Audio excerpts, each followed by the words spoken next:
Well, good afternoon and welcome. Thank you all so much for joining us. I'm Josh Schimmels, publisher and CEO of the Los Angeles Business Journal, and it's an honor to host now our 6th annual Diversity, Equity, and Inclusion Symposium and Awards. We're here to discuss how DE&I affects the growth and success of businesses, and perhaps more importantly, how it affects their employees and their culture. Today, we're going to hear from 3 amazing panels. We're going to lay the groundwork and create actionable takeaways for our viewers. Then next week, for part 2 of this program, we'll unveil companies and leaders who have put all the pieces together and who serve as examples for what we can all accomplish.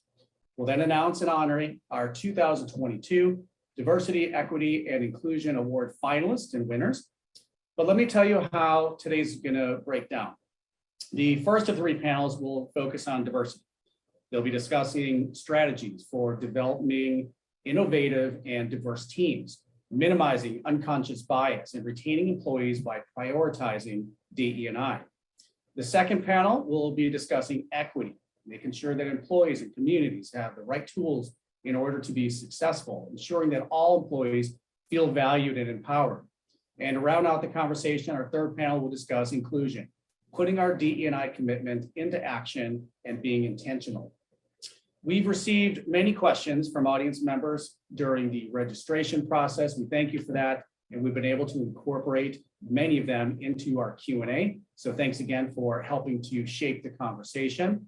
Want to let you know that during the live discussion, we'll also be conducting audience poll questions. So when you see these pop up on your screen, we encourage you to respond, and we'll then publish and share those results online next week. Before we begin, I'd like to take a moment to thank our sponsors, not just for the support of this program here today, but really for all that they do in our community of business, and of course, for their efforts in supporting important DE&I initiatives. So first, a very special thank you to our 2 diamond sponsors, CSUN and HNTB Corporation. Thank you to our platinum sponsors, Accenture, Child Care Resource Center of LA DWP, Memorial Care Long Beach, Optum, Prologis, and Western Governors University. And also thank you to our many gold sponsors, Ackerman, BioSync, DTO Law, Enterprise Bank and Trust, Montage Insurance Solutions, and Skadden Arps Slade Migren Flom. Thank you all so much. It's been an absolute pleasure working with you, and we appreciate you recognizing the importance of this program year after year. All right, we have a lot of amazing content to share, so we're going to go right into our first panel. It is my pleasure to introduce the panel discussing diversity. Please welcome Christina Arispuro, Managing Director of Talent and Human Potential West at Accenture, Kathleen Chavez Morris, Utility Services Manager, Office of Diversity, Equity, Inclusion at LADWP, Derek Coleman, Managing Director, Talent Acquisition and SIS Practice Leader at GHJ. And our moderator, Dr. Lois Shelton, Professor of Management at the David Nazarian College of Business and Economics at CSUN. Dr. Shelton, welcome back. It's good to see you. Yes, Josh, it's an honor to be here, and thank you for allowing me to participate and moderate this wonderful panel. Let's jump right in because we do have 3 experts. And I think what we're going to start with is a definition of diversity, just so that everyone is on the same page. And so Kathleen, I'm going to start with you. How would you define diversity in the workplace? Well, thank you for the opportunity to be here. My favorite saying is equity is the root and diversity is the fruit. I expanded on that to say that inclusion is the attention you give the plant or the person in this analogy. So that fruit of diversity grows in a safe space where folks of different backgrounds and life experiences feel seen, valued, and heard. Those different backgrounds and experiences can be very, very broad, right? We usually center DEI conversations around race, and that is a necessary thing to do given the racial and economic injustice that brought DEI to the forefront in 2020. But diversity can mean creating space for gender diversity, including non-binary and trans voices, disabled employees, LGBTQ+ employees, neurodiverse employees, employees from different countries of origin or different religions. Lastly, it's not just about how diverse your employee base is, but how balanced that diversity is too. Companies need to look at the racial and gender distribution across job classes and make sure that women and BIPOC employees are thriving in the workplace and are represented across all job classes. Great, great. Derek, how would you comment on this? Thank you, Dr. Shelton. Good to be with you today. I would say diversity is the coexistence of people with different characteristics, skills, and personality traits. And I would also echo Kathleen on, it also includes race and gender, disability, sexual orientation, LGBTQ, et cetera. But that's kind of how I define it. Okay, that is very informative. Christina. Hi, thank you for having me here today. And I am in agreement with the panel in these different examples, but I think one of the ways that you can best define equity and inclusion and how you frame the discussion around diversity is by some of the metrics and measures that you can put in place to drive these sorts of discussions. Because it's great that we set these as values and a foundation for discussion, but unless we as leaders, find a way to incorporate these into our core messages, as it relates to practices and hiring, really then can we foster, an atmosphere that is inclusive, diverse, and represents all the cultures in our workforce today.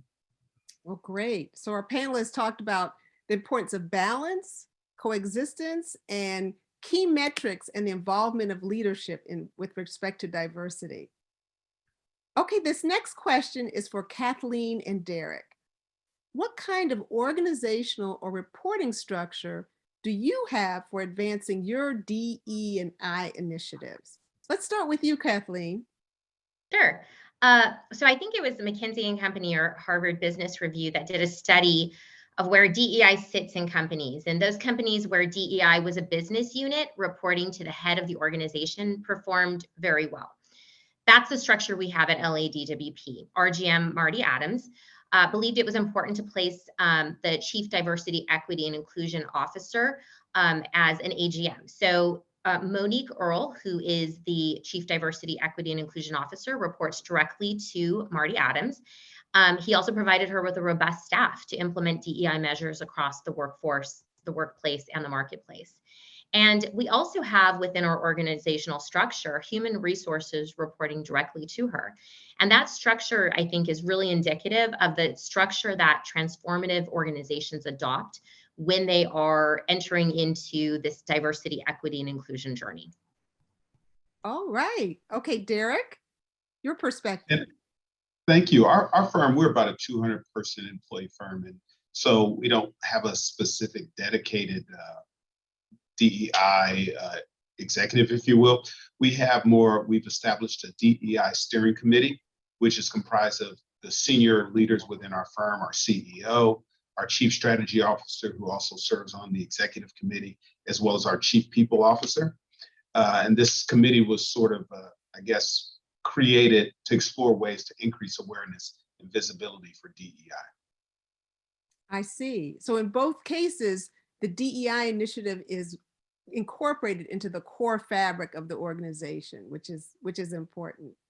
Christina, now along the same lines, what policies has your company enacted or incorporated to support your DE&I initiatives? Christina? You knew one of us had to do it out of the gate and be muted. I was the first. Back in 2017, Julie Sweet, our CEO, back then of North America and now globally, really set a bold agenda for our organization, which is comprised of 650,000 employees around the world. And back then we said by 2025, we want to have gender parity in the workforce, meaning that we want to have 50% women and 50% men who identify as binary. I'm pleased to announce that today we have already achieved that goal. In addition, we have 275,000 women in the workforce globally. That's up 100,000 just from 2013, representing, as I said, 50% of the workforce. We've achieved 25% of managing directors or partners, such as myself, that are women, and are hoping that by 2025 to hit that number of 30%. In addition to that, 49% of all of our new hires coming into Accenture comprise women. But the thing that I'm most proud of at Accenture is pay parity. And our goal is to practice paying men and women who are doing the same type of work, the same amount globally. And I think that this is an important part of the conversation today as we look at how to go about putting in policy and practices that achieve this equity and inclusion. Wow, impressive results there. And that sort of leads right into the next question, is that many people believe that DE&I is deeply rooted in company cultures, and other situations or other persons believe that it might be missing from company culture. So I would like for you all to explain, let's see, what role company culture plays in supporting your DE&I initiatives. And let's start with you, Derek. Company culture plays a critical role in cultivating and supporting desired DEI initiatives. In a DEI driven culture, the journey is the objective, but not the end result.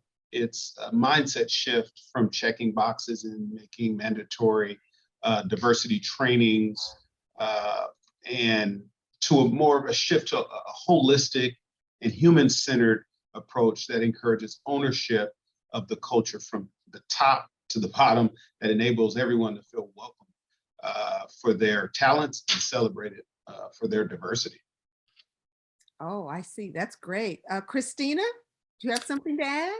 Yeah, I would add that, a company culture is really about driving a sense of belonging. And it is important for all of us today that we create these environments, because we are all seeking to attract and retain a workforce that really represents innovation. And you really only can get innovation if you have a diverse workforce. And in order to do so, you have to create a sense of belonging. Here at Accenture, we have created employee resource groups for African Americans, Hispanic Americans, Native Americans, LGBTQI communities. And we look to these groups to help drive our equity and inclusion lens. We look for ideas from them in how we can innovate and make sure that we're bringing the best ideas to our customers. These communities, I believe, have really fostered a sense of community and inclusion here at Accenture.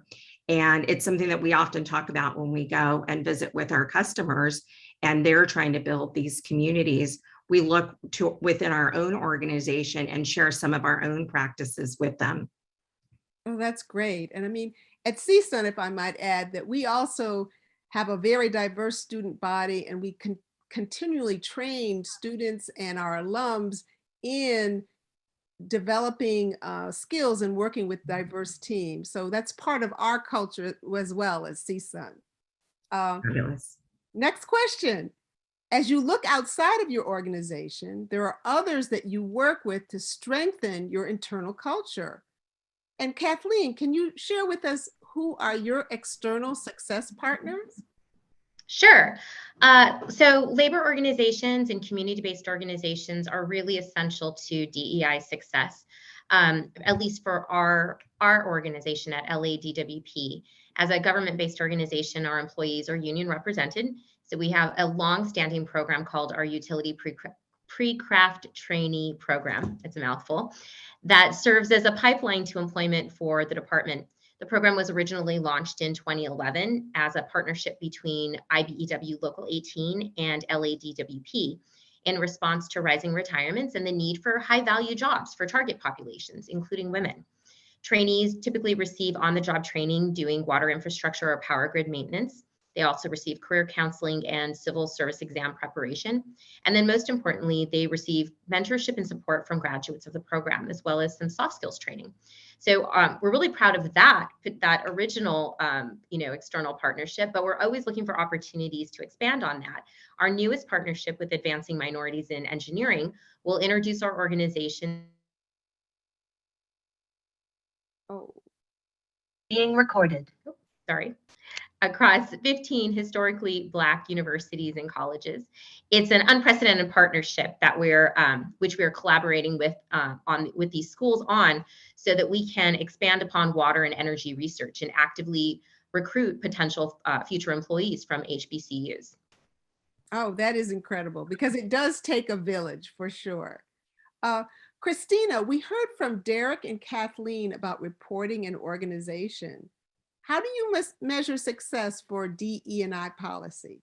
Can that be done? I think it can be. And I think it starts with stating bold goals and making those goals, weaving them into the fabric of your conversation, as well as making the leadership and your employees all aware of what those goals and what those metrics are, and then providing transparency. And so, as I mentioned earlier, and I was rattling off statistics, we are a data-driven company and we measure everything. And one of the many things that we are looking to measure is, the input that we are getting from these employee resource groups, and what are actionable goals that we can take from these groups, and then how do we measure success? And we make these goals available and the measurements for them, not only within the organization, but we make it available to our shareholders. And as I mentioned, being a global firm, our customers look to us to bring innovation, and we believe that the only way that we can drive innovation is by having these tangible metrics where we show these diverse ideas that we are driving and that our employees are bringing to us, and then we're able to share them with our customers. That's our primary passion, is really driving customer success. Absolutely. And I know your clients appreciate that data for sure. As we look forward, what is on the horizon for DEI discussion as we move through 2022 and beyond? Kathleen, what are your thoughts on this? Where are we going? I love this question because I have a lot of opinions on this. I think we're going to see a lot of discussion around telecommuting and hybrid work, and that and around its benefits to employees, and really how do we advance DEI in the remote workplace. It's not enough just to offer the ability to work outside of the office, but we also need to start thinking about how we create work experiences for employees who are working at home and working in the office, and make sure that those experiences are equitable, right? We need to think about the collaborative tools that we're using and how the built out space of an office promotes inclusion rather than division when you have individuals working in different places. Next, I think neurodiversity as an untapped pool of potential candidates. This is one of my favorite things to discuss. I think more companies are recognizing that neurodiverse employees are already in their ranks. And if you are telling yourself right now that you don't have neurodiverse employees, I guarantee you that you do. They just are not vocalizing it. But we need to better understand the needs of neurodiverse employees and support them with all of the new tools, policies, and programs that we're implementing through, remote work programs and diversity, equity, and inclusion programs. Additionally, we need to recruit neurodiverse employees into job positions that match their strengths. And then lastly, for many of us in this realm, in the diversity, equity, and inclusion space, well-being is like central and sacred to the work that we do. So supporting the mental health employees who've experienced a pandemic, right? Racial inequities, And now we're witnessing an international conflict close to what, hasn't been seen since the Cold War is really going to be important. So I think really investing in mental health and well-being programs over the next year is going to be essential. Right, right. I certainly agree. And we at CSUN have a number of programs to support our students and faculty with all who represent a wide range of diversity and to encourage them to be the very best themselves. Okay, Derek, how has your firm committed to diversity on a daily basis? What ensures it remains at the forefront of leadership's minds? At GHJ, our DEI efforts have been woven into the strategy even, and execution and our talent efforts every single day. Some of the ways that we hold ourselves and the firm accountable and committed to advance diversity includes, ongoing audits of our policies and procedures. We believe in transparency to optimize diverse outcomes. We also established employee resource groups. I sort of founded the BIPOC, and we also have a women's empowerment that's been established 5 to 6 years ago, and it gives them, a collective voice to speak to senior management. And then GHJ has also made investments in programs and initiatives that support DEI outcomes. And lastly, but I still think it's the most important, we have to continue ongoing, open, and sometimes difficult conversations that push mutual understanding and support for one another. And that's something that I think is essential for any element of DEI. It all starts with a conversation, and then how do you chart out the path from there? Right, and it brings forth some of the key issues that an organization needs to develop and to work on. Okay, we are down to our final question. So I'd like to ask the group the following. Can you please provide our audience with 1 or 2 actionable takeaways or steps that they can implement to begin working towards a more diverse business culture? Kathleen, let's start with you. Christina's going to be so proud of me right now because I'm going to say start with data, full stop. Don't be afraid to dive in and learn from that data and lean into the discomfort of what those numbers tell you. I always tell my kids, if it's easy, you aren't learning anything, right? And that's the same with DEI. If it feels easy and there's not some discomfort, you're probably not leaning in enough. And that discomfort is where you're going to find the greatest growth for your organization. Okay, wonderful. No pain, no gain, huh? All right, Christina. Kathleen, you stole my thunder. I would agree that we are all going to have to become very comfortable with data. And why data is so important is because we have a labor shortage in this country.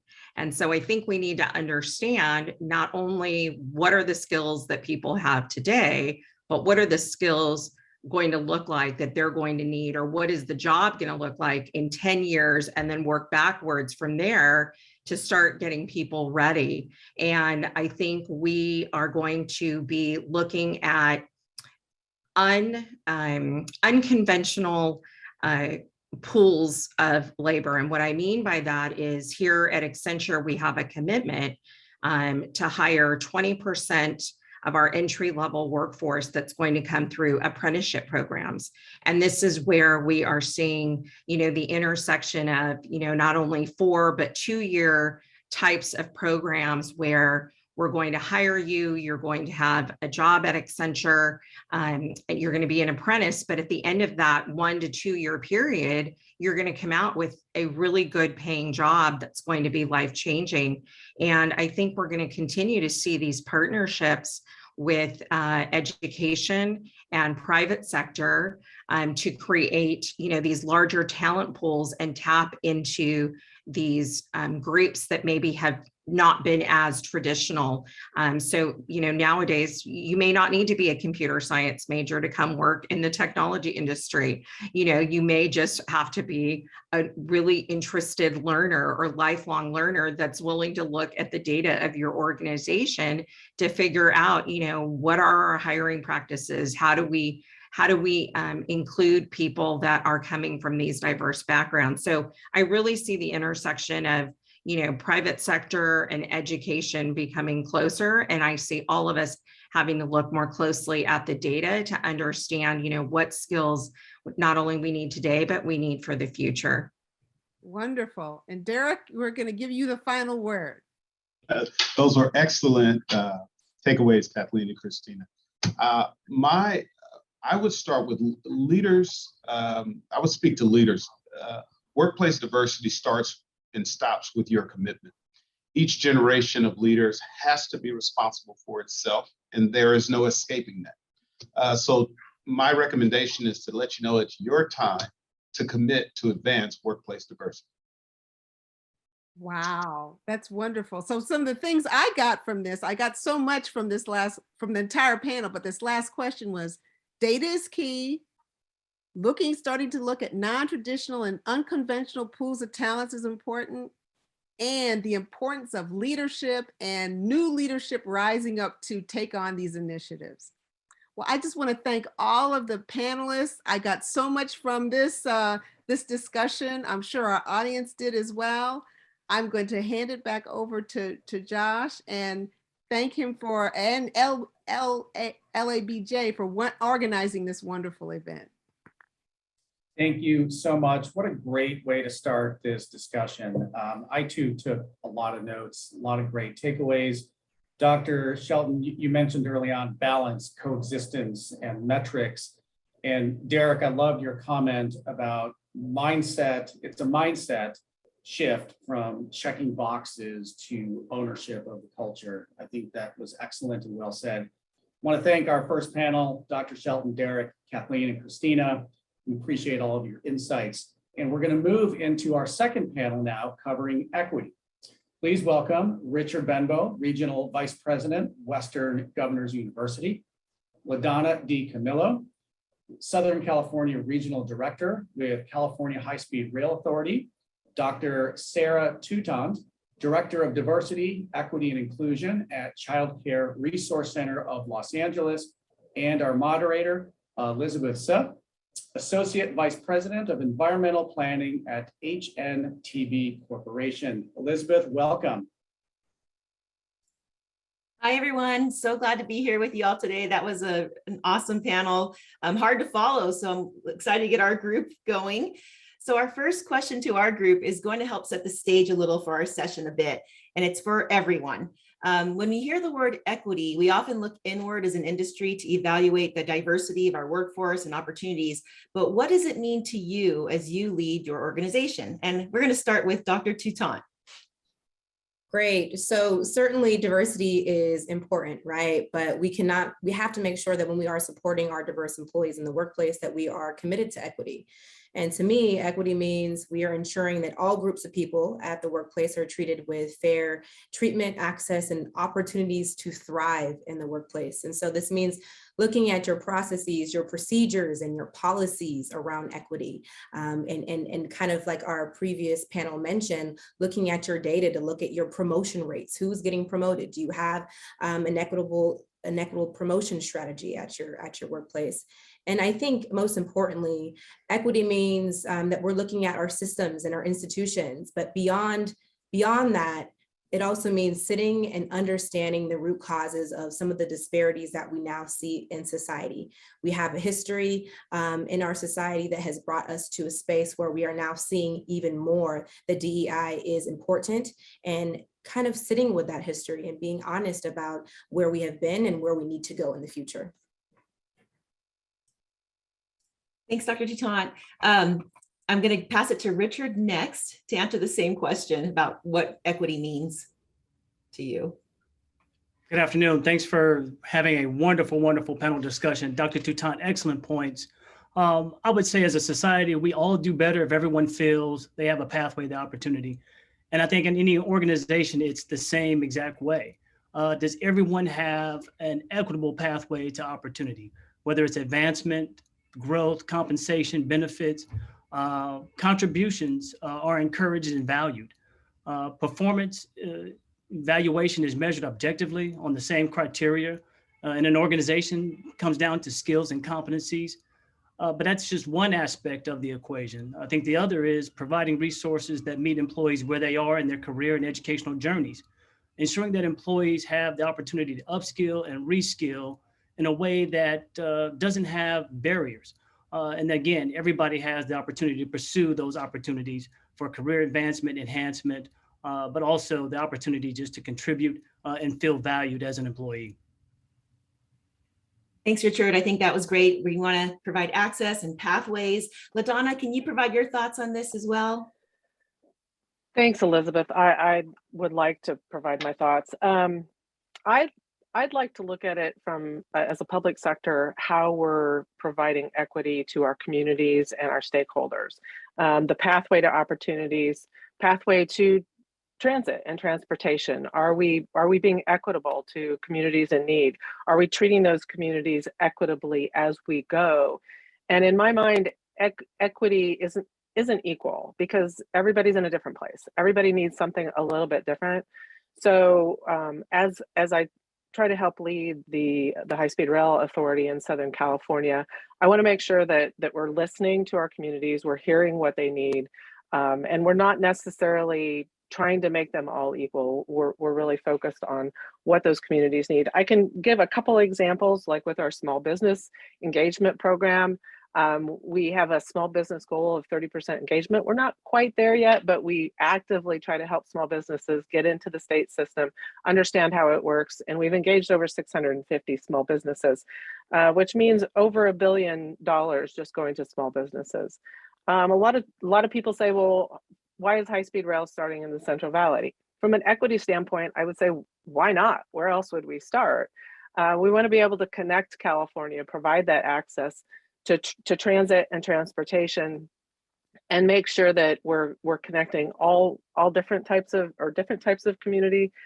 So I'm actually really proud that we're starting our phase 1 in Central Valley and then connecting it toward the coastal lines. And in doing that, we've invested over 50% of our investments have been in identified disadvantaged communities. So I thank you for the opportunity to speak today about what our program's doing for equity and inclusion, and I look forward as we move forward. Thank you, LaDonna. I think that was great, kind of balancing the company versus public sector. I think that's great. I think it starts with listening. So I'm glad to hear that. Great answer. Richard, we're going to go on to another question. What do you see as some of the challenges in recruiting a diverse workforce? Right now, there is a skill shortage, and organizations have limited their talent search to traditional talent pools. I think it was mentioned in the last panel that we need to expand those talent pools. I came across some research from the Society of Human Resources Management that shared data related to polling their members. Of those members polled, 83% of the members indicated that there was difficulty in identifying ideal candidates or qualified candidates. Of that 83%, 75% reported a skill shortage. In the digital area where business models are rapidly changing and competition for talent is fierce, it becomes difficult to be intentional and purposeful and meet those objectives of equity. And I think that is a real challenge that we're seeing right now. Thanks, Richard. I think everybody's feeling it across the board. LaDonna, can you tell us how the authority's sustainability goals, I'm going to change gears a little bit, of how your sustainability goals are tied to equity and inclusion? Absolutely. Basic sustainability goal for the authority is to operate high-speed rail with 100% electric renewable energy. So that's kind of the basis of reducing pollution for the communities in which we operate. And we think that offers advantage. So that's just kind of the basis of sustainability.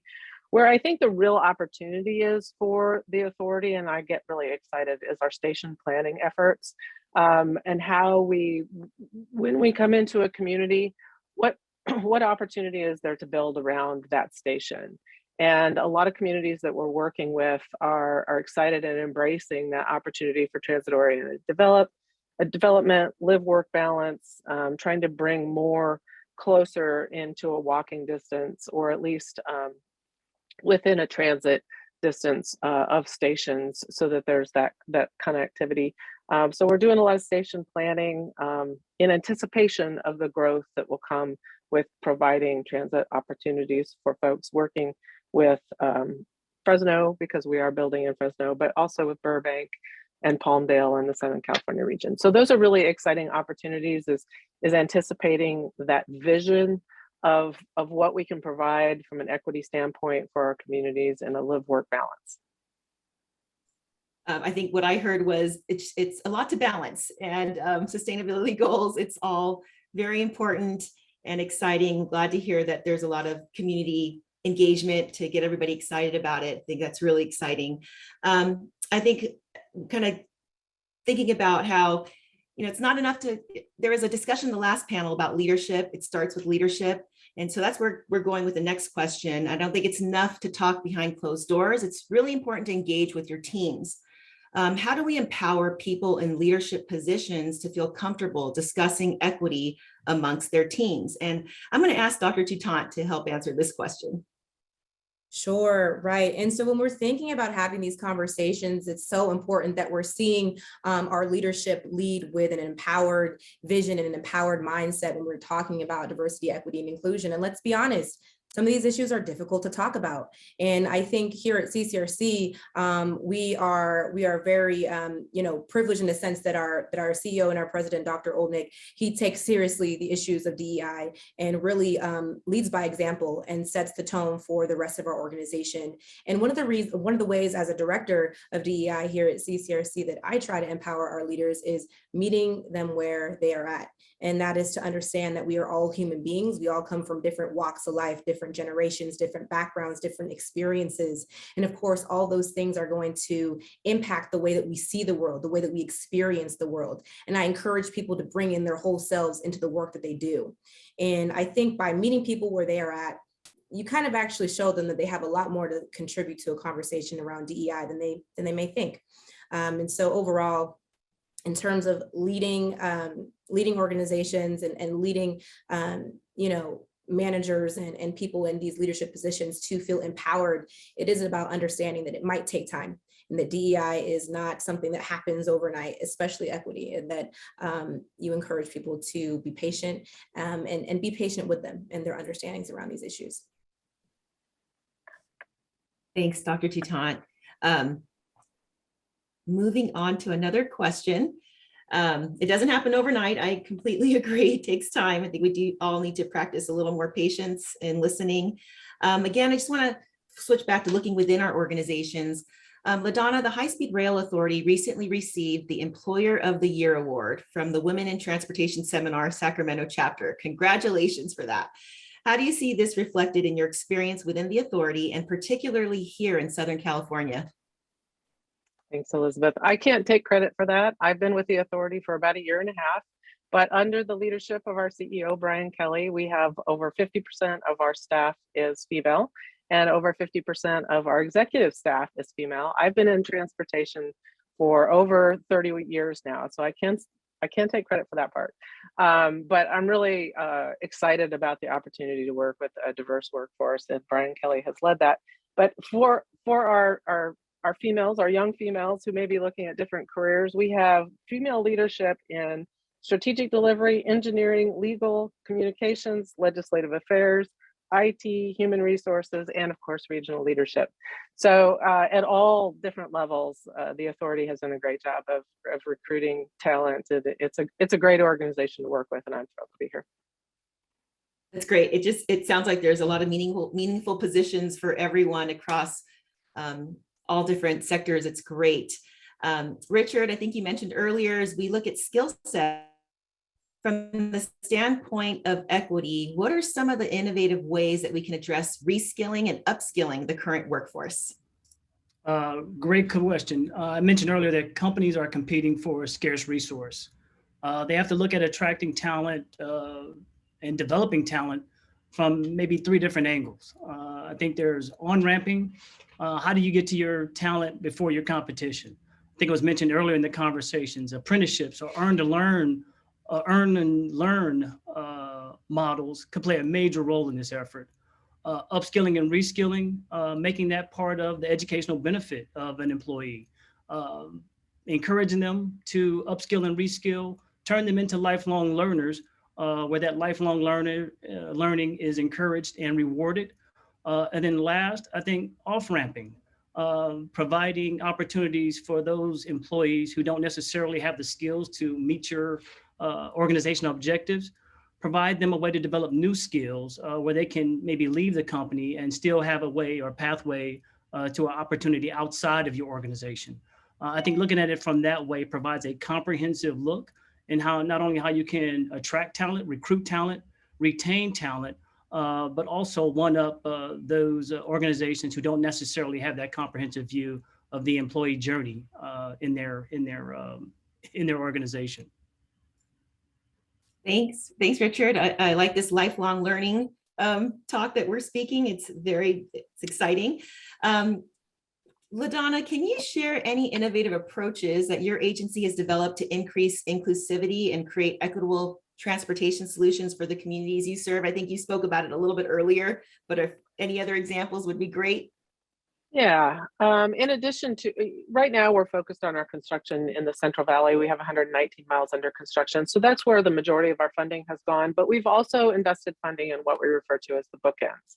So for instance, in Northern California, we're working with Caltrain to electrify track up there to advance that faster than it would otherwise and prepare that corridor for us. In Southern California, we've partnered with Metro and Metrolink and others to invest in Southern California as well. So some examples, and we call those the bookends. We've committed to $441 million for Union Station and improvements around Union Station, which is referred to as Link US. A lot of the environmental work we're doing and the study we're doing from Burbank South will benefit other transit carriers, specifically Losan and Metrolink and Amtrak, who operate jointly on that line. They'll be able to take advantage of the improvements that we're putting in place. If you take a look at our 2020 business plan, we didn't do slides for this, but I encourage our 2020 business plan really focuses on how we interconnect with regional carriers. So even though we're kind of an arterial connection as a high-speed rail provider, we are working with the regional providers to provide those arterial connections. One example of that, as we just recently finished our Burbank to Los Angeles environmental work, and I'm looking at opportunities to do grade separations. They're an early start project. It takes the train away from the street and helps the interconnectivity of that community. While we're doing that, we make sure that we focus on and preserve or add bike lanes, pedestrian crossings. So keeping that community connected is really important to us and me specifically, but we are working with our regional partners to try to do that more micro transit interconnectivity, and that's really kind of built into what we're doing here at the authority. Thanks, LaDonna. I agree. Access, reconnecting communities, those are all perfect ways to promote equitable solutions. As we look at the impact of equity now, let's look beyond the next few years. Dr. Toutant, what do you see as the long-term consequences if we ignore equity within the workplace? Well, I'm certainly hoping that we do not ignore equity in the workplace. It's really important for all of us to consider, but I think mainly some of the long-term consequences of ignoring these issues are losing out on incredible candidates and also not retaining the candidates that you do have. A lot of people, especially younger generations, people graduating from college, right? They're finding a big emphasis on DEI and looking for companies and organizations that are committed to DEI, and they're looking for the opportunities that they could have to participate in some of the issues or some of the conversations around these things. And so I think that there will be a very missed opportunity to kind of work with candidates who are committed to these issues. And so when we think about retention as well, retention is super important when we're thinking about making sure that we're keeping the people here that are diverse. And so when we don't commit to making sure we create equitable policies for those people, we also lose out on them to other companies that are committed to these important topics. Thank you, Dr. Toutant. Richard, you also talked a little bit about upskilling. What are companies currently doing to address the skill shortage, especially now as we're seeing it across just about every industry? Great question. The skill shortage is forcing companies really to invest heavily on employee development. I think Amazon recently announced that they were investing $700 million into their employee development, all for workforce development. AT&T is another major corporation that I think has a very similar investment in education and employee development. Organizations such as Target have increased wages and providing debt-free educational assistance.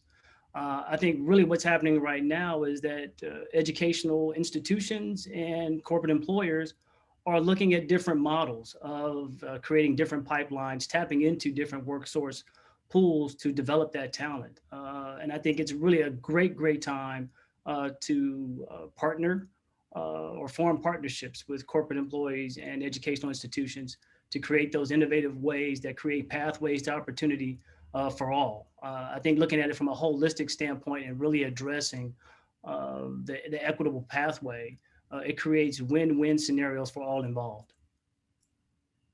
Thanks, Richard. It sounds like we need to get a little bit more innovative in this area too. Now, Dr. Toutant, what are the best ways to avoid deficit-minded language, and why is it so important that we address this? Can you provide your thoughts on this?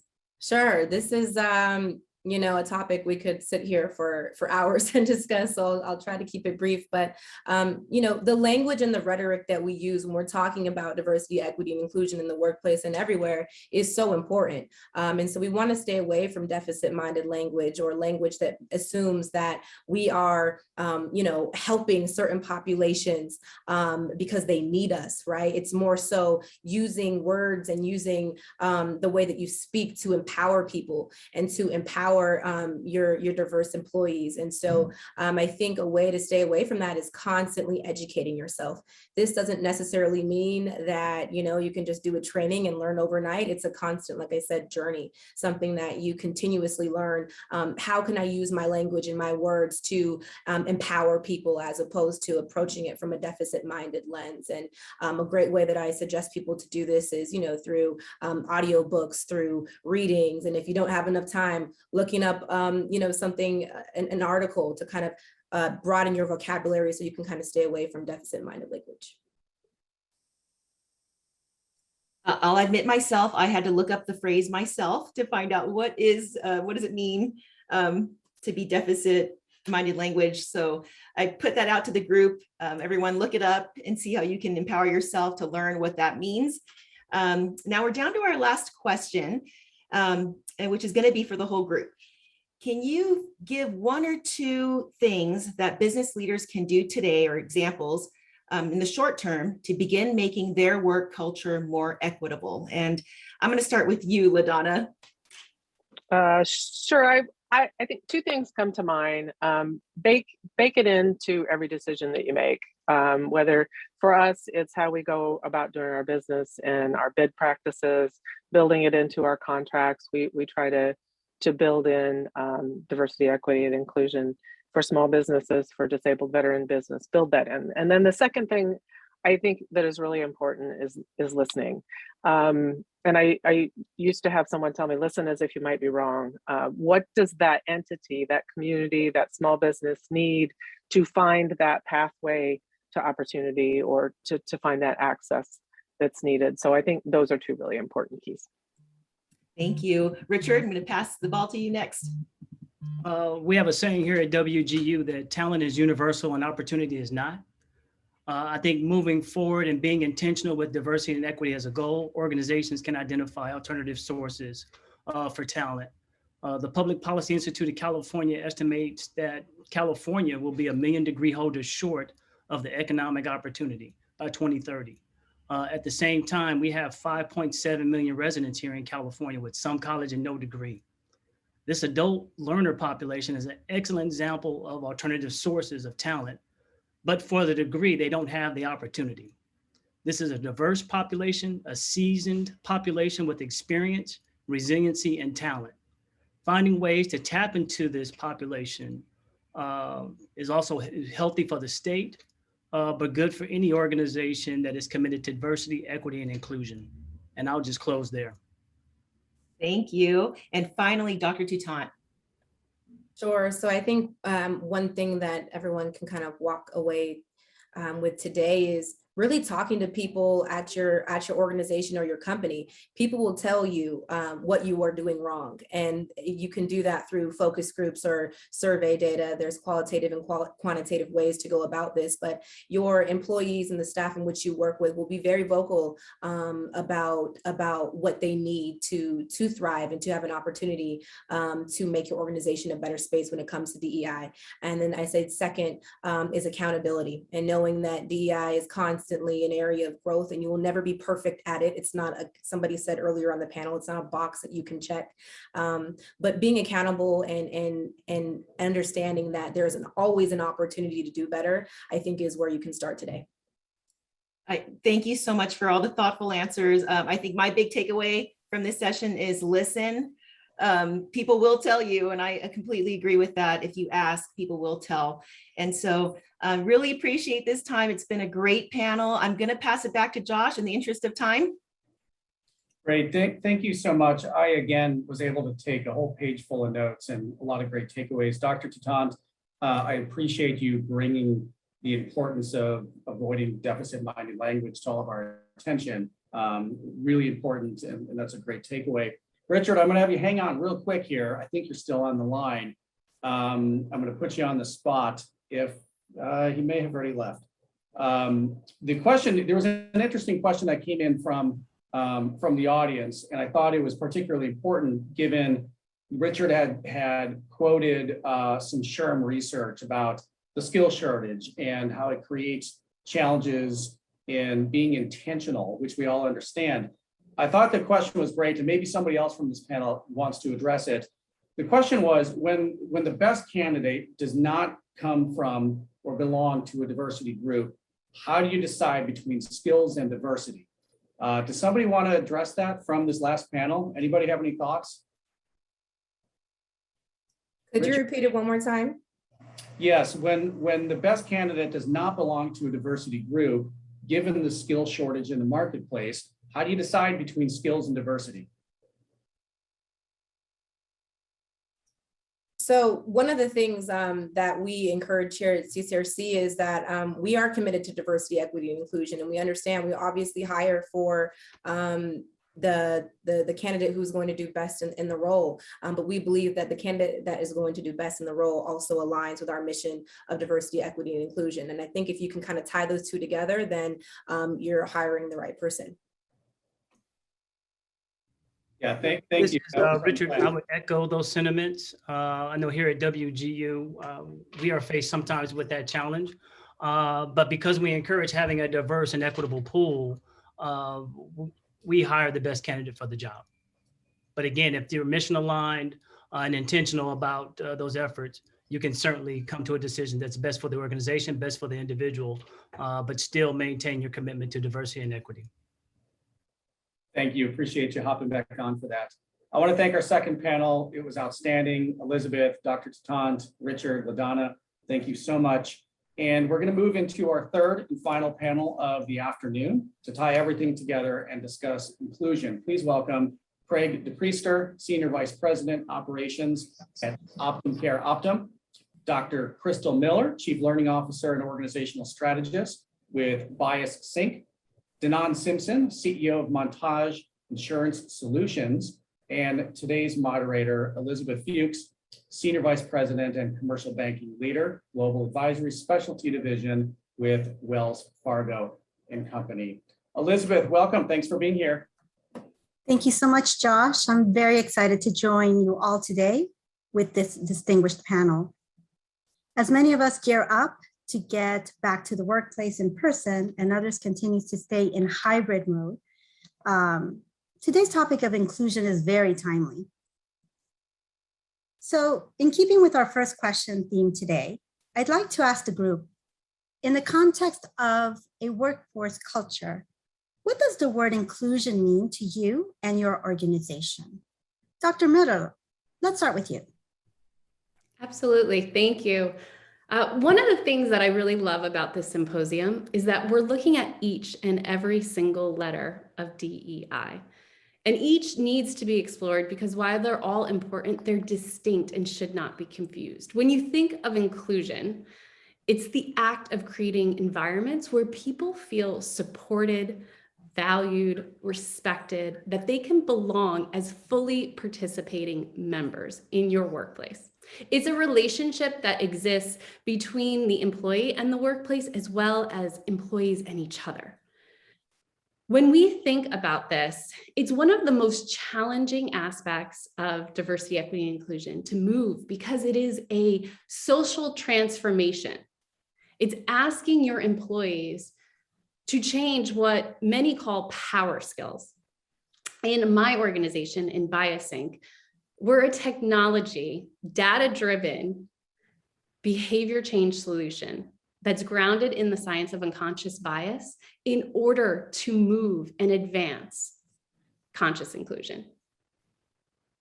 Thank you, Dr. Miller. Craig, what about you? Thank you. I think I would agree with a lot of what Dr. Miller said. I think for us at Optum, one of the other lenses that we have to take is that we have a patient population that we're also looking to be inclusive on. So when you think about inclusion, kind of being about belonging and a sense of community and people being able to show up and feel authentic in who they are, that obviously applies to our employees, but it also applies to our patients. So do our patients come in and feel like their experiences are culturally resonant? Do they have providers that look like them and have similar backgrounds?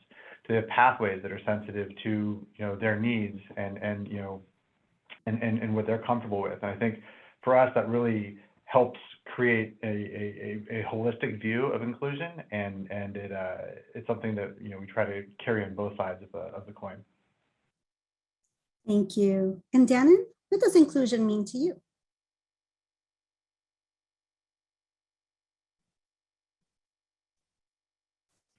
Dannon? My mother is French and she was born in China. So for me as a child in Texas, I just love the differences of everyone in the schools I went to, and was always curious to learn about the differences. So I think that's led into our company Montage, which is a smaller organization than most of yours. We have 6 boomers, 11 Gen X, 10 millennials. We represent 9 races, 18 women and 5 men. So I need to do a little better job on the men.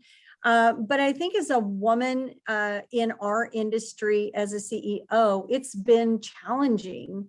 It's been very, very challenging in some ways, but I love the challenges. I've always sat on boards with men, as many times the only female. And I've never really looked at those differences. It's just the voice, finding the one voice. What do we have in common? And I believe here at Montage, we have quite a few millennials and they're really leading the way, as will the future Gen Z, which we don't have any of the Gen Z yet. And I'm excited about that for our future. But I think they're leading the way to this inclusive culture and society.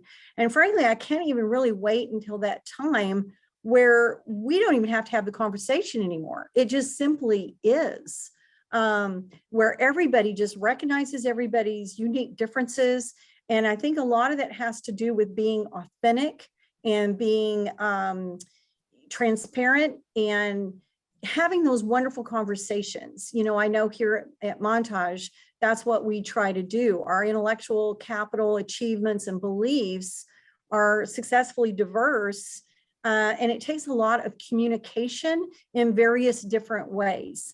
The younger generation like to speak differently to we boomers, and that's okay. It's just accepting those differences and helping them understand who we are, and I like to have printed copies of things because when I'm speaking on something, I want to look at the data and I want to see it in a different format. So I have to help the younger generation understand that and be respectful of our environment, which is really important to them. And I think COVID has done, as awful as it is, always trying to look at the positive in everything. It's really forced us in these different communications, such as we're doing today.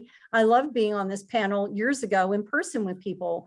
And when people would come up afterwards, I loved it.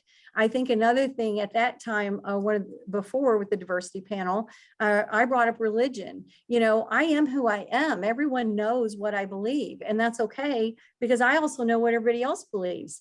And it's okay. Your sexual preference, your, where you're from is just who you are as a person. And it just takes a lot of acceptance. And I think that's what we do a good job of here at Montage. Thank you, Danon. As we look at how companies are working together and towards greater inclusivity, what are some common workplace missteps that we see them make today? Dr. Miller? Sure. As I shared, our organization really helps organizations measure unconscious bias and move towards conscious inclusion. So one of the common missteps I see with organizations is that in the theme of this symposium, they tend to clump diversity, equity, and inclusion all together, measure it the same, and don't give it enough due diligence on each individual aspect, topic, and construct. And so in BiasSync, what we do is help organizations really understand the power behind each one of those, including accessibility. So we actually look at DEIA. And when we look at those, we're looking at them through the lens of every single part of the employee life cycle so that we're able to understand different experiences of inclusion through the employee's journey. Now, organizations in our own data, what I've experienced is that there's two different scenarios. At the individual level, people are really aware that human beings have bias, but they're not as willing to admit to themselves where their bias might lie. So some of our solutions help them see where they have bias. Now, they still try to hide and mask some of that because we're in a culture where getting called out, getting canceled is really readily available. And so one of the common missteps is you have to create a culture of humility, one where people can openly admit mistakes, where they can call in for support, assistance, learning, and feel safe doing that. So psychological safety, really important at the individual level. At the organizational stakeholder level, what we see is, and this is particularly important if you're looking at a multi-generational workforce, which is currently in our midst. This is the most diverse age group of working employees that we have ever seen. Organizational stakeholders have understood that they have to over-communicate behind decision-making, but what they haven't really solidly grasped is that in order for employees to feel included, organizational stakeholders also need to communicate the why. The why behind decision-making offers a level of transparency that really empowers employees to feel that they're belonging and that they're included. That's absolutely right, Dr. Miller, because it's about humility. It is about authenticity and creating that safe environment when you're at work to allow for that to happen. So thank you for your comments. Danon, let's go back to you on this one. With multiple generations in the workforce today, how do we bridge the gap in differences?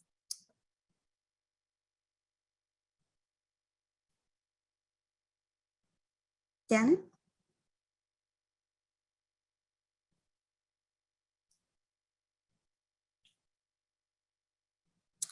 Danon, you're still on mute. Sorry, I thought I did unmute, excuse me. Communication, authentic, transparent leadership from the C-suite to all supervisors, all employees.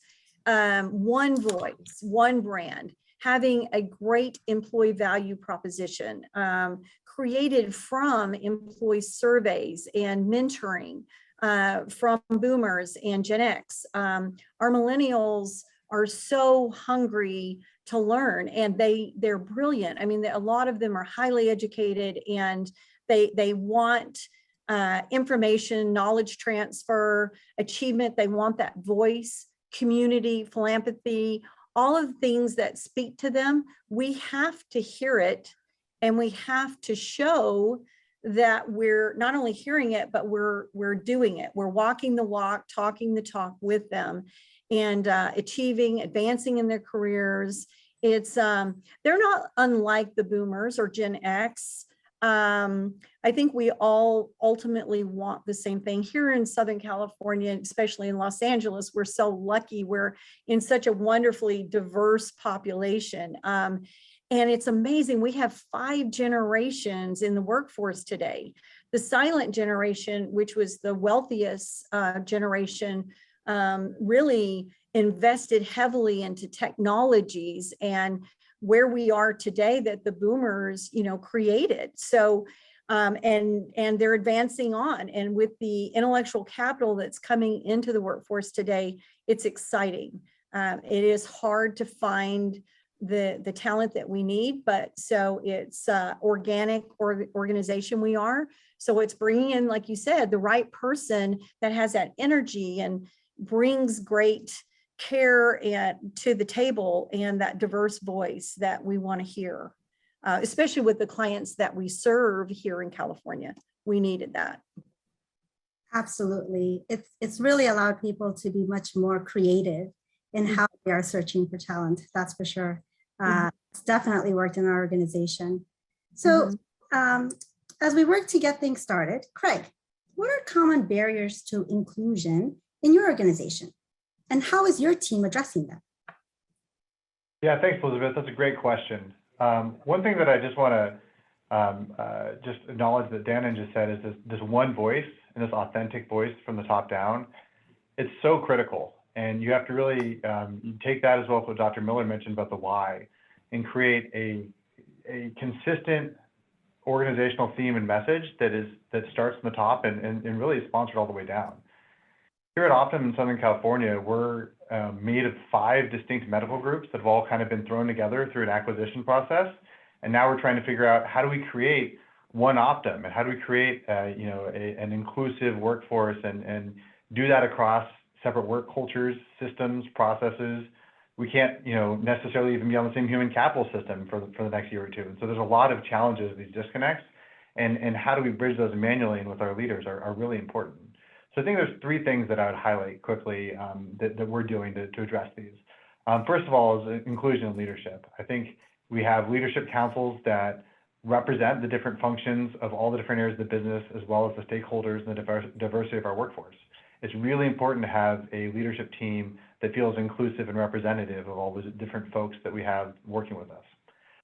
2, how do you loop team members into that? And so we actually have quite a few platforms we develop for our team members where they have a seat alongside organizational leadership on different affinity groups. So we have, we have an LGBTQ group, we have a Latinx group, we have a women leadership group. We have a number of these groups together, and because we are a larger organization, that's something that's been both effective at getting people together and as well as creating informal and formal mentorship and sponsorship opportunities.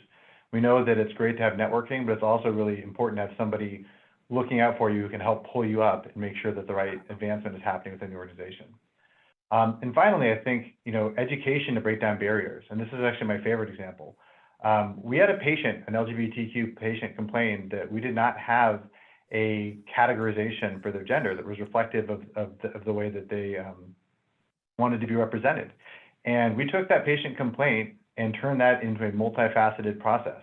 So one of the folks that I work with in Long Beach actually took it all the way up to the top of our IT committee, all the way to our national team, and we changed the database. We created more gender options. There were non-binary options, as well as created an entire educational program for our providers as well as our teammates around how do you ask people to self-identify? What are the right questions? How does this affect their care? How do you make them comfortable, and how do you make them feel included as part of their visit? And I think one of the most exciting things that I've done in the last year was actually we circled back with that patient and we're able to say, hey, we really appreciated your feedback, and this is what we were able to do with it. And I think the smile on that patient's face, as well as just the way that they felt it, completely changed their opinion of healthcare and how it could humanize or dehumanize somebody, was really gratifying. So I think we can do all these structural things, but at the end of the day, just listening to what people are telling us is equally as important. Absolutely. I mean, this all ties very nicely. It's about being in an environment where you do need to over communicate, but you have to say why you're doing certain decisions and listening to the team so that your decisions actually reflect what they need, right? So very nicely done. Now, we heard the last panel discuss the labor shortage, and I think everybody here can experience that and attest to that note. We also know that as the baby boomers continue to exit the workforce, we need to look ahead. Dannon, how do we prepare for the boomers' final phase of predicted exit and a reduced workforce? Well, the bubble's bursting, as they say. However, I heard a statistic the other day saying that the boomers were going to be in the workforce until 19, that was going to be 2020, 31 was going to be the last phase. So that made me kind of think about my own life here. So I think it's just really, we're the generation that we are known for working hard. Luckily, with Steve Jobs and Bill Gates and those that have been our technology leaders, that are boomers, by the way, have created new technologies and ways to work smarter and more efficiently. And we're going to just see more and more of that as we see empty buildings everywhere. And now we're really in this space where companies are having to just reposition their workforce and how they're working from home or whatever. We happen to serve a lot of nonprofits, credit unions, charter schools, private schools, organizations that have to be on campus, if you will. And so with that, all of my workforce is in office at this time, which helps us with the collaboration. Again, we're a small, tight team. We do have a few still working from home if they've been impacted by COVID or having issues with children and other life events that they have to work through. So I've created this phrase called walking down the road with everyone in their life. But I think technology is key. Here at Montage, we've already invested in one proprietary software right after we couldn't get out on sites and do open enrollments and big, health fairs that we were doing before. We were putting on 100 events a year in 2019. Well, then in 2020, we couldn't go out. So immediately we shifted to create a virtual health fair, and it works great. Anywhere in the world could actually go on and experience education for health and well-being, especially with the mental health rising and diabetes and other things that we have to focus on in our industry to help our clients with pricing, et cetera. But I think it's really working more efficiently and smarter than harder. So, Absolutely. Absolutely. Thank you so much, Donna. And you hit the nail on the head in that technology has been so huge for us, especially as we went through this pandemic. And I mean, personally, within our organization, we had hundreds of thousands of employees overnight having to work from home. And had it not been for the technology, it would have been very challenging. Yes. So Zoom came out right at the right time, right? Absolutely. Absolutely. Thank you so much for your comments. Dr. Miller, along the same lines here, but for a different reason. Given the Great Resignation, what are the greatest challenges for organizations in terms of DEIA? So there's this really fascinating study that just came out about a month ago by Sulsul and Zegwe in the MIT Sloan Management review that showed 34 million records that were analyzed across the Great Resignation period of time, employee profiles, and they looked to understand what's going on with this Great Resignation. Why are people leaving their jobs? And the number one reason that people are leaving their jobs is toxic workplace culture. It's the number one reason, and it involves inclusivity, right? When we think of toxic culture, it is the opposite of what an inclusive culture would be. This single fact is 10 times more likely to predict why somebody is leaving their job than even compensation. And so organizations really need to be more adaptable, flexible, and responsive, particularly to women of color, and those that either have parenting or caretaking responsibilities, because we are seeing that those specific populations are leaving in droves. What they're really looking for is flexibility, understanding, and support of the whole person, really being able to bring our full selves into work. This is all related to inclusion. And so if employers want to really retain diverse talent, they have to get on board with creating inclusive work environments. Thank you. So we have a number of questions still to go. So I'm going to ask the panelists if they could do some rapid fire answering here for these questions, if you don't mind. So let's move on to the next question. It's great to have goals, right? We all have goals, but implementation and accountability go beyond setting those goals. So Craig, how do you measure success with regards to diversity and inclusion? Yeah, this is really important, right? Because anytime you're trying to achieve something, you actually have to be able to measure it in order to know that you've been successful. So here at Optum, we have two primary data sets that we use to help us gauge our progress and success with regards to diversity and inclusion. One, we pull our diversity data. We look at our employees' gender and cultural backgrounds, and we do a deep dive in our human capital data to understand how does our pyramid evolve, and and how are we doing. I'll be the first to admit that we actually aren't doing well all the way up to the top the way that we want to. We are extremely diverse and look like the patient communities that we serve kind of up to a certain level, and then we have some work to do where we have not as much Black, female, Latinx, LGBTQ representation as we would like, and so that's a major goal for us is to fix that distribution in the future.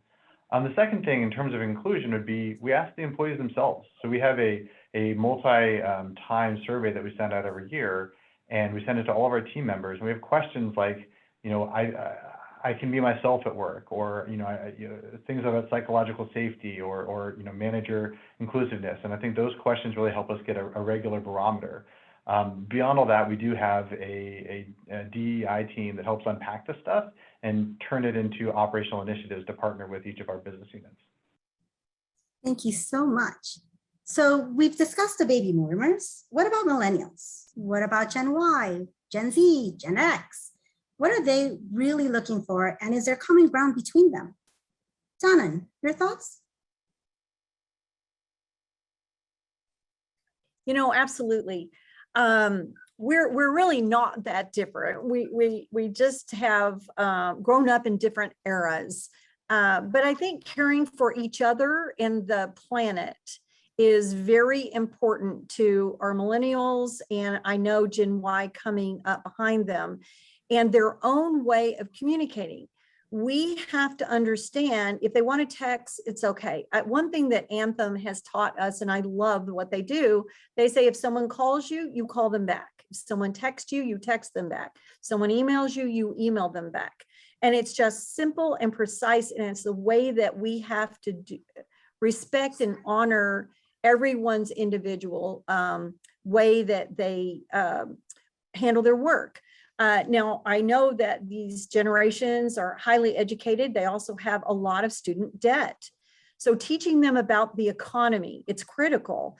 Letting them know, I know, again, being a small office, it makes it easier for us, but I'm very authentic about who we are, what we're doing, what are our plans, what do we do with our money? We give back to our community. It's a part of our mission statement.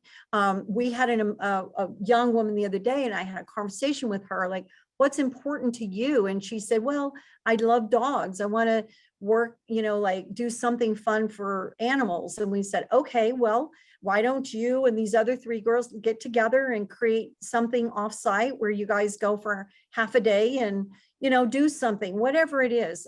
Again, we work with a lot of nonprofits that help the disabled and blind. And it's harder now, but before we would send a lot of our employees out to work with them, the homeless, everyone, and just have that work-life balance is very important to this generation. Even I find in my own little world here, because they're enjoying, we did a vote in our office of should we allow the working from home, or does everyone like coming in the office? And believe it or not, 90%, well, actually higher than that, it was 7% loved being in the office.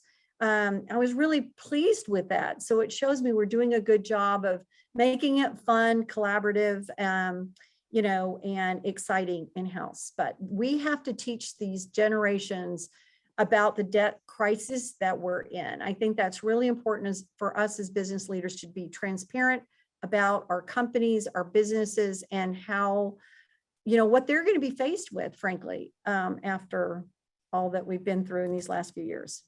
Absolutely. So we still have 3 more questions. So if we could do some pretty quick responses here, we would really appreciate it. So Dr. Miller, you've been taking a look at your client data around diversity, equity, inclusion, and accessibility. What are some patterns or trends that you've discovered? Sure, absolutely. And, you know, on a high, quick level, what I can offer is that, you know, when we're looking at unconscious bias assessments, which are different than our equity inclusion surveys and other metrics that we track, and we also track positive psychology and all of those different types of mitigation of unconscious bias factors. However, when we look at unconscious bias, we're seeing that about 60 to 70% of the workforce holds either a gender or a racial bias in the workplace. Now, we're not testing for sexism or racism or any of the isms. We're actually really looking specifically at workplace stereotypes, stereotypes that you would encounter in a professional sense. And so it's important that employees recognize that this does not make them a bad person. Bias is very much a human characteristic. It's associated with how our brain makes decisions, but we are able to consciously mitigate it. And when I look at the data on surveys, what I'm seeing in terms of employee experience trends is that there's a real fear in making mistakes and bringing one's full self to the place of work. And there's also a call, a need for inclusive leadership. And I just really want to quickly offer what that really means, because I keep hearing throughout the panel today, people talking about organizational leaders. In inclusive leadership, everyone in the organization holds leadership, holds the ability to make change and to make impact. And when we use that language, when we signal to leaders that you're a leader and others are not, that actually creates a divide. And it says that I'm not accountable for what we're creating here in this workplace environment. And so really inclusive leadership, tracking your metrics, all very important. We're seeing high numbers and high needs in all of the organizational data. Very good point, Dr. Miller.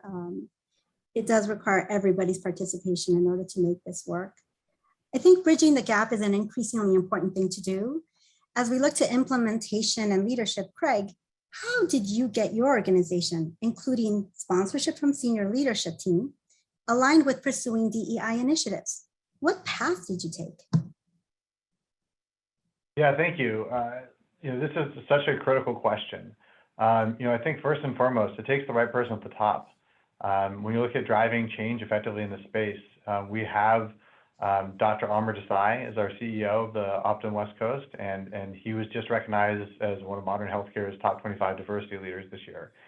He's somebody that really has embodied, thinking about equity, thinking about inclusion in our community. He's done mission trips around the world, so he's always led by example, and especially as we've tried to create a more formal structure the last few years, he's been engaging in our workshops and talking about this in town halls before he talks about earnings and things like that. And so I think really starting at the top and having this be at the agenda from your most senior leaders is critical. Beyond that, we put money against this. We have a well-funded diversity and inclusion team that has full-time employees. People are not just asked to do this on top of their desk or off the side of their desk on top of their day job.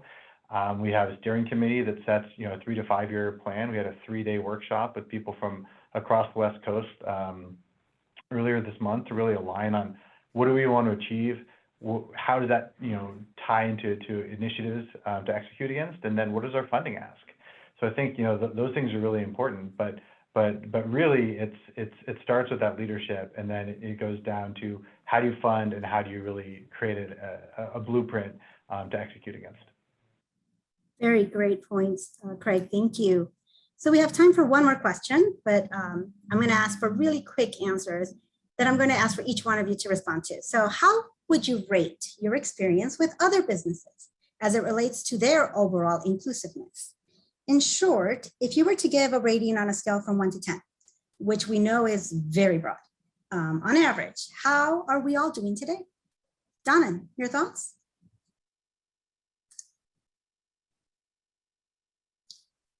Donna, you're on mute. Down here, there you go. Sorry about that. My little box won't unmute for some reason. Okay, so this is a very difficult question for me to answer because we serve, again, nonprofits, charter schools, credit unions are easier, some manufacturing. I'm seeing a lot more women in the workforce. I think women are willing to do almost any job, and men were a bit more traditional in the jobs that men would do. That's why we're a little heavier on the women than men, but in our own workforce at the moment. But I think that it is really important for, us to understand anybody can do any job. It's a matter of the desire and certain, it's almost like the woman before said that worked for the rails is just depending on the communities where the office is, there's a lot of different reasons. Now, I think COVID is going to change this again as people are working from home and people will have more opportunities from many other areas throughout the United States. Like we just hired someone from Oklahoma, which we're excited about, but it's going to help broaden that gap. But culture is the life force of a company. It's bringing it to its success or its failure. And this is what I believe. It's just bringing the generations together, our communities together, the races together, and all being one voice. That's where we all hope to be at one time in our lives. Thank you. Craig? On a scale of 1 to 10, how are we doing? I'd say we're a 4. I don't mean to be pessimistic, but I think what I see in the community is I see a lot of people that know this is important and a lot of groups that have started to put structure around where they want to go. But I think in terms of actually resourcing it and actually being deliberate in terms of putting this in their priorities or even holding managers accountable for how diverse and how inclusive their teams are, I think there's a long way to go. And so I think some of those levers are actually pretty easy to pull if you're willing to commit to them as an organization. And so it's a 4 with things are heading in the right direction. And I hope that people continue to take some of these learnings they're seeing in other organizations and apply them back home. Thank you, Craig. And last but not least, Dr. Miller? I'm going to have to agree with that 4. I would say that largely it's based on BiasSync offers a sync score. So we track, because when I say there's 2/3 of the population that has bias and we're seeing high numbers that have a lack of inclusion, a lot of organizations can feel overwhelmed by that number and go, well, what does that mean? And so BiasSync actually offers a sync score so you can see how your organization compares to other organizations. And based on that, I would offer that we're probably collectively at a 4. So we have a lot of work to do, don't we? We have some work to do, certainly. Thank you so much to everyone. It's been such a pleasure to spend time with you all. And in the interest of time, I'm handing this back to Josh. Thank you. Thank you all so much. Danan, I think you pointed out really interestingly, you said culture is the life force of a company. And Dr. Miller, that sort of tied into something you mentioned about, what a toxic culture is, being the opposite of an inclusive environment. And, as leaders, we need to be, in your words, more adaptable, more responsible, and provide flexibility and support. I think those were all great takeaways. Just from the way most of you answered the final question, I think we all agree there's a lot of work to be done. But I also think that we can say awareness is the first step. If you're not aware of it, you can't do anything to make, to take any type of action to implement and make plans. I want to thank all of our panels today. Thanks to this last one, Craig, Dr. Miller, Tanan, and Elizabeth. It's been really interesting and important. I want to thank all of our sponsors for everything they put into this. If you've not yet registered, next week, the same time, we'll be hosting our awards program where we're going to be honoring individuals and organizations who have shown exceptional commitment to advancing DEI in the workplace and within their business leadership. Everything we've talked about today, you're going to see those who have done it best. We're going to announce finalists and winners in a multiple group of categories. Thank you all so much for joining us for this important conversation, and we look forward to seeing you next week. Have a great day.